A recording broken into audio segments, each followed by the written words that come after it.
Sachal news net work کی videos میں خوش آمدید۔ ناظرین، ویڈیو سے متعلق اپنی قیمتی رائے کا اظہار کمنٹ باکس میں ضرور کریں اور چینل کو سبسکرائب کریں۔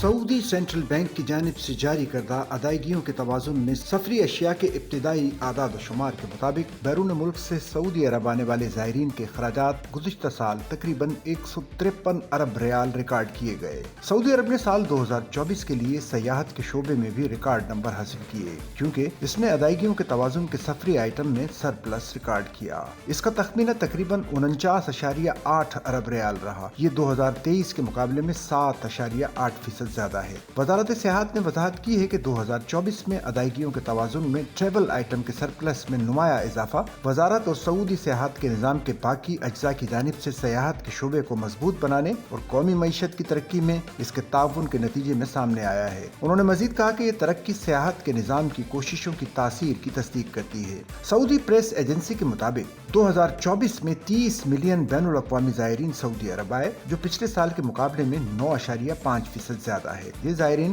مملکت کے بڑھتے ہوئے سیاحتی پیشکشوں کی طرف راغب ہوئے، جس میں اب ثقافتی، تفریحی اور پرتعیش تجربات شامل ہیں۔ وزارت سیاحت کی تازہ ترین رپورٹ کے مطابق مملکت کے تنوع کی کوششوں کی کامیابی پر زور دیتے ہوئے غیر مذہبی سیاحت بین الاقوامی دوروں کا سب سے بڑا محرک بن گئی۔